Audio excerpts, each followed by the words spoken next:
บายดีเนาะสบายดีเพื่อนทุกคนพี่น้องสมองสบอนมื้อนี้เนาะสิบะไทยพาหลอกพาพี่น้องมายามเชียวมายามเชียวตีอยู่ปากซองมาเบิ่งว่าเพิ่นสิเฮ็ดหยังสู่กินไปจ้าสบายดีเนาะสบายดีเพื่อนทุกคนวันนี้มาพบมาพอกับเสียตีคนงามอยู่ใส่ล่ะพ่อเสิร์ฟเลยนะหน่อยนึงมันจะเผ็ดสิดิตอนนี้เดี๋ยวกำลังเสียดตำปลาหมึกสุกินใส่อย่างคู่อื่นหลดมันหล่นไปเลยใส่หน่อยจับหน่อยใส่ร้ายจับร้ายกระโตกใหญ่มาก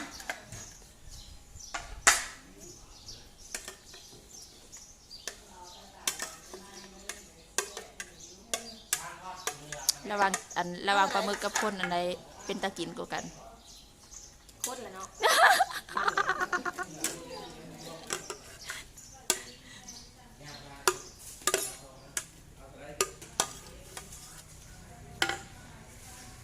เจ๊ย่างทีไหนเอากระโตกใหญ่ไม่ก่อนเนี่ยในหันเลยกระโตกใหญ่เด้อในหันละแดงมันเจียงมัน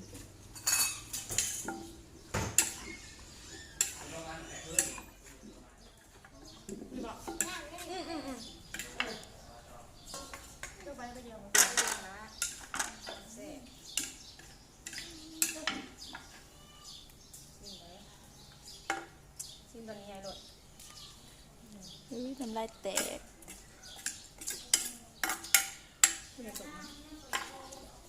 เป็นจะแสบเนาะพี่น้อง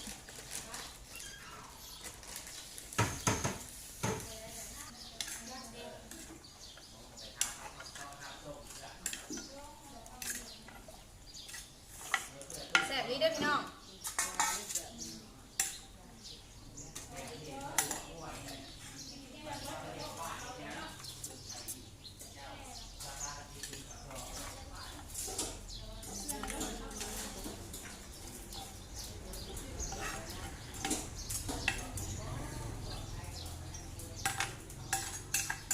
ชิมบางทีหาตอนกันเรียบร้อยตอนนี้ตำปลาหมึก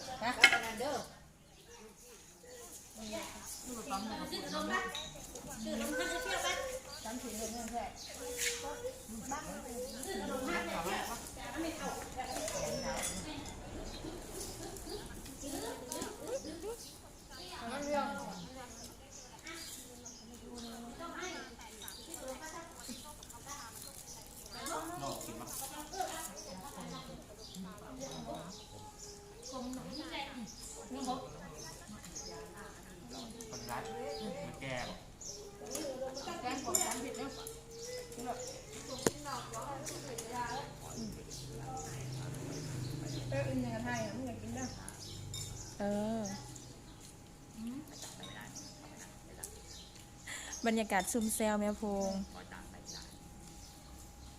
ร้องก่อนหวยออกกินถาหวยออกเลย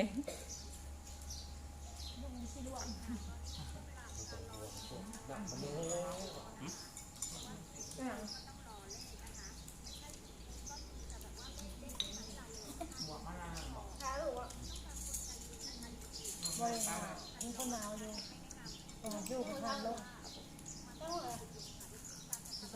นั่นเขาอีกแค่นั้นนะที่แม่เราบริบาลอยู่ไหนที่แม่เราที่เดียวกินน้ำนั่นแหละนี่ดีเลยไปจะมาเกี่ยวได้ครับ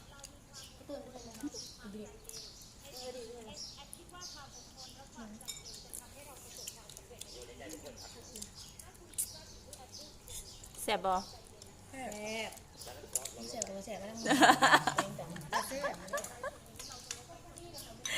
ไปมาบ่แซ่บไล่ออกแต่วงเลยวะ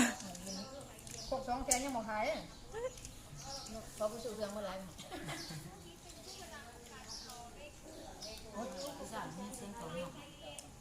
มันบ่ได้มันหักมันบ่อ่อนเขาจุดถูกยังอยู่เลยโอ้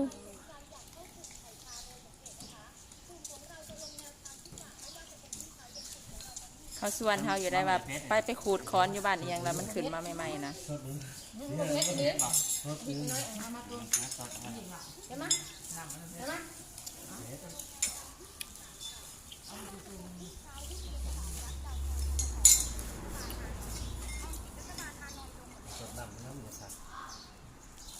ว่างๆอย่างเอาไปเล่นเดียวไปกินตาน้องมัน เพราะว่ามันจะไปมือสิไปปลาเลยสิไปมั้ง ไปกินลืมข้าวเขาจะไปเขาจะไป ไปใส่ น้องมึง ไปแล้วแหละ กินอะไรกินไปนี่ มือกูโทรหามึงน่ะ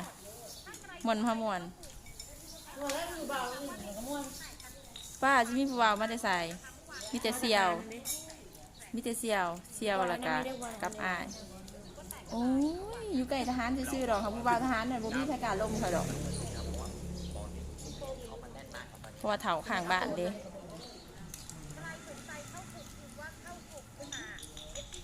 นไปของคุณไม่เห็นแสบเนาะ ตอนใหญ่ เดือนนี้เขากินได้เพชรนะนี่มันน่ะ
ผ่านไปประมาณ4-5 นาทีเรียบร้อย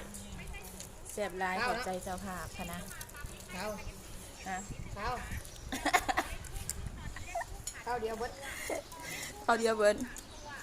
อย่าลืมกดติดตามกดไลค์กดแชร์ให้ในเด้อพี่น้อง